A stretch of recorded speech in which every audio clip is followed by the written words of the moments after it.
سلام دوستان، حالتون چطوره؟ خوبید؟ امروز در ادامه دوره 12 قدم ادامه نظریه پزشک رو داریم و اینکه چطور این برنامه میتونه به کسانی کمک کنه که نیازمند تغییر و دگرگونی در سبک زندگی خودشون هستن. برنامه‌ای که بر مبنای خودیاریه، یعنی اینکه چطور من به خودم کمک کنم و اون توانمندی‌ها رو در درون خودم ایجاد کنم، اون نیروهای درونی من چطور آزاد بشه که بتونم در راستای رسیدن به چشم‌اندازهایی که خودم دارم، اهدافی که برای خودم تعیین کردم حرکت کنم. با دعای قدم سوم این جلسه رو آغاز می‌کنم.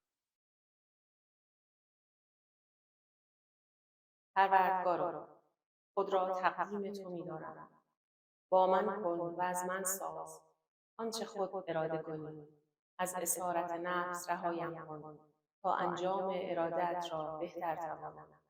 مشکلاتم را بگیر تا پیروزی بر آنها شاهدی باشد برای کسانی که با قدرت تو، عشق تو و راه تو یاریشان خواهم داد. باشد که همیشه بر ارادت کردم. آمین. دوستان خوبم، همچنان که میبینید این دوره قراره که به ما کمک کنه تا با مفاهیمی از برنامه‌های 12 گام برای بهبود زندگی، بهبود شخصیت و بهبودی از همه آنچه که ما را به سمت ناراحتی‌ها و نابسامانی‌ها دعوت میکنه حرکت کنید. این برنامه را دنبال کنید، سوالاتتون رو بپرسید، نظراتتون رو حتما به ما بگید. با سابسکرایب کردن یا معرفی ما به دیگران یا فوروارد کردن ویدیو برای دوستانتون به ما و دیگران کمک کنید که با هم در ارتباط باشید. متشکرم.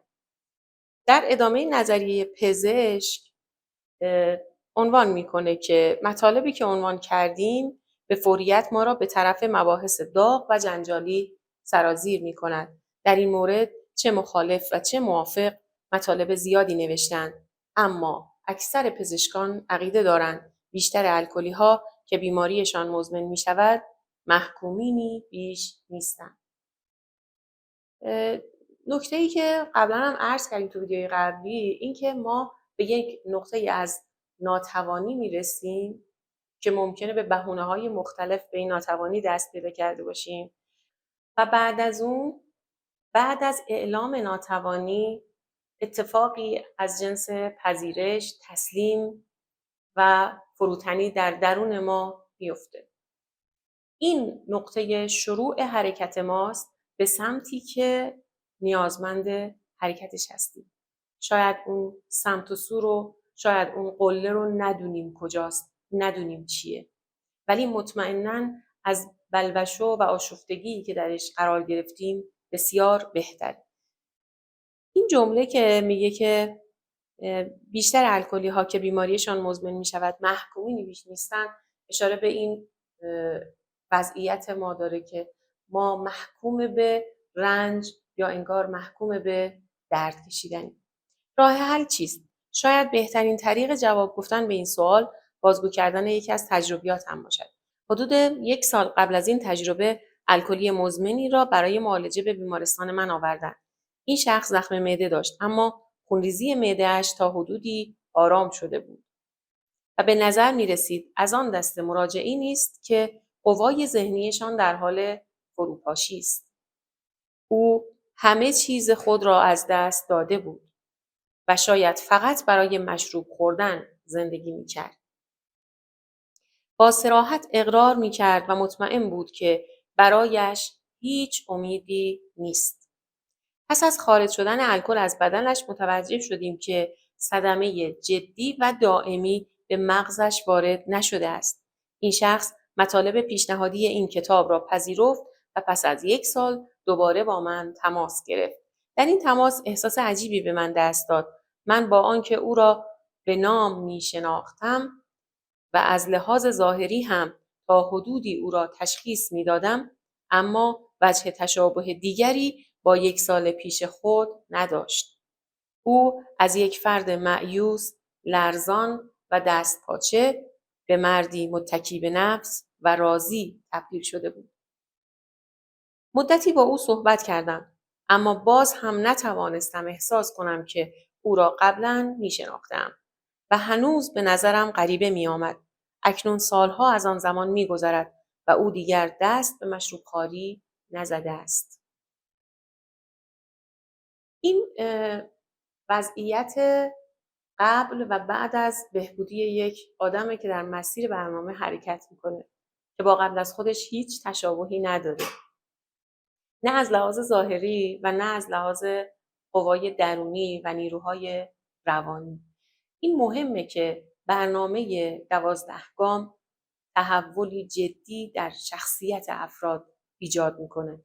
این خیلی مهمه که این برنامه میتونه حتی ظاهر آدم‌ها رو هم تغییر بده.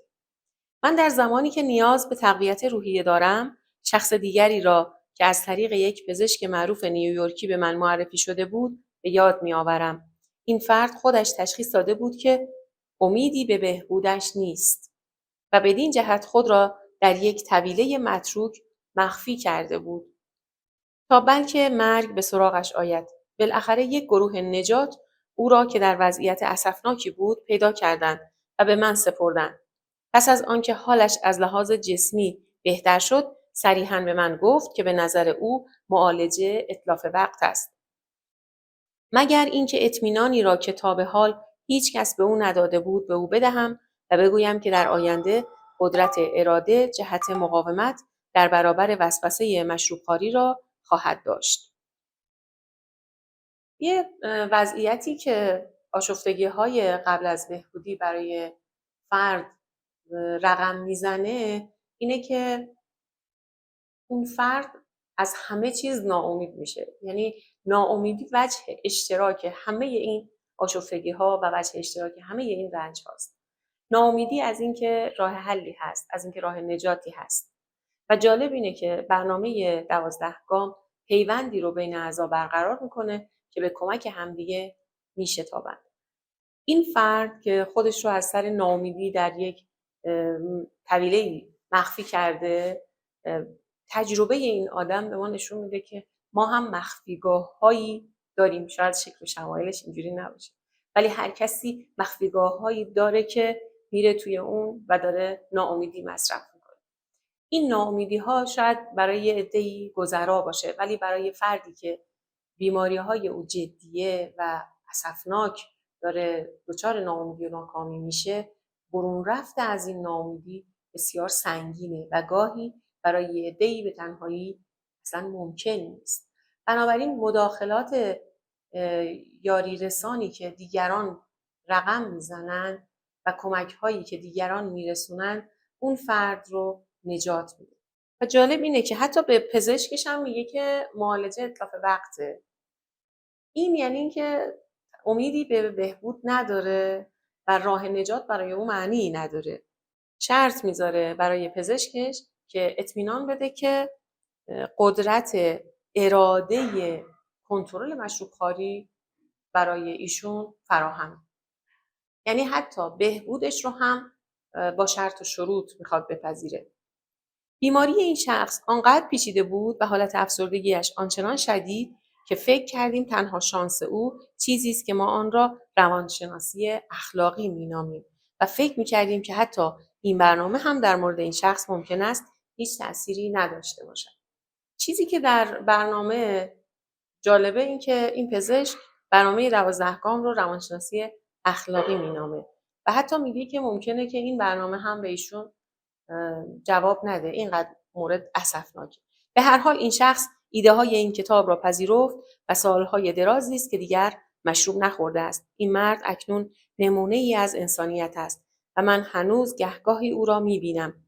من جداً به تمام الکلی ها توصیه میکنم این کتاب را بخوانند و حتی اگر به نظرشان مسخره هم برسد ممکن است بعدها دعاگو شوند. دکتر متخصص ویلیام دی سیلکورس.